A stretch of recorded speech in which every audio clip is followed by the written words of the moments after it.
Money is really attracted to the type of human that keeps asking questions. You don't actually have to know the answers often to make money. You need to ask the right questions. Most of the people who are really shiny on the internet don't actually make much money. In fact, a lot of celebrities make no money. And you know this all too well being here. There's a lot of show, and it's actually quite hard to make money in the shiny things. They're not celebrities. They're not singing songs. They're not doing YouTube. Like, we're not even touching the amount of wealth they have. What do most of them have in common more than anything else?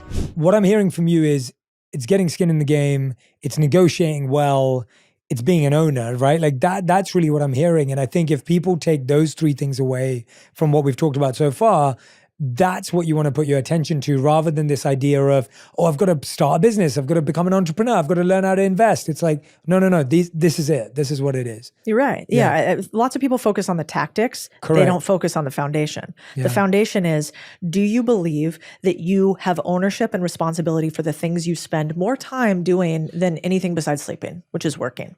And if you have what we call an owner's mindset, so the type of human that's like, I'm putting like respect and dignity into what I do every day, to the point that I start to value my own worth and I understand why I'm valued, then you will finally be able to negotiate for the only thing that nobody can take from you. Somebody can take a job, somebody can take a salary, nobody can take contractual ownership in a business. And I think that's really important in today's world, because it really allows you, then when somebody that you work for does something you don't like, you just go, yeah, I'm not doing that, you know? And you become, it's what I call my you fund in my ladylike fashion, which is like, hey, I have a certain amount of money, and because I have it, I will never compromise on a few things.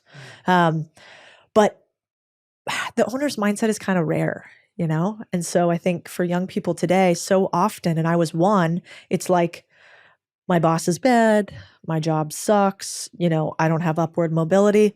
And if I could tell young Codie one thing differently, it would be like, what would the opposite side of that story say? And which one do you think would make you more money? And it'd be like, probably the one in which you're like, hey, this is all kind of in my control.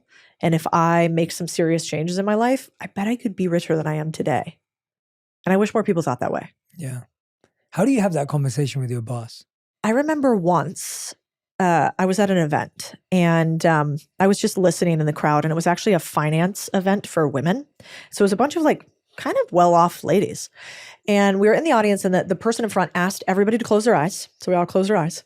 And then they said, nobody's looking. I want you to have your body have a physical representation of what you feel when you think of money. So I was like, this is weird, hippies. Like, what are we doing? So I was like, I don't know, you know, and you can't see me, but like, I was like throwing up my hands. I'm like, okay, money. I like it. Like, give it to me. Keep it going. You know, these are like my internal monologues, I love that. right? That's awesome. Yeah. Like, I'll take some. And so anyway, I'm chilling. I'm like this. I'm like, nobody's looking. And then they're like, now don't move, but open your eyes. When I looked out, I was like, whoa, because the rest of the audience, not the rest, but let's call it 80%, were like this. They were like, they were tight to the chest. They were like, kind of like maybe small arms to the side. In some instances, I was like, it looked like they had been hit. They had been harmed. And I thought that was so fascinating. And then they let us shake it off. And I was like, oh man, if your representation of money that you feel in your body is closed off, you know, kind of scared, whatever, I don't know, might be hard for you to earn it. So I think for some reason, being in finance helped me realize, I mean, you guys, if you met some of the guys who were worth $100 million that I did in finance, you'd go, I could do that too. Like, that guy did it? Really? And so I think once you meet a bunch of those people, you go, oh, like this isn't as impossible as people say it is. And so I learn a lot from not seeing people achieve it and going, how could they? How could they? It's instead going, wow, that guy didn't. Well, I think if he could do it, I could do it too. And that taught me to keep going, okay, he did it. And it's like arms would raise, arms would raise, arms would raise. And so maybe that's what I would try to tell people is like, every time you see somebody that has a lot of money and you see the humanity in them, just remember, like, we're all kind of the same. Yeah, definitely. And you can, now don't get me wrong, intelligence levels, network, how you're born, where you're born, real things.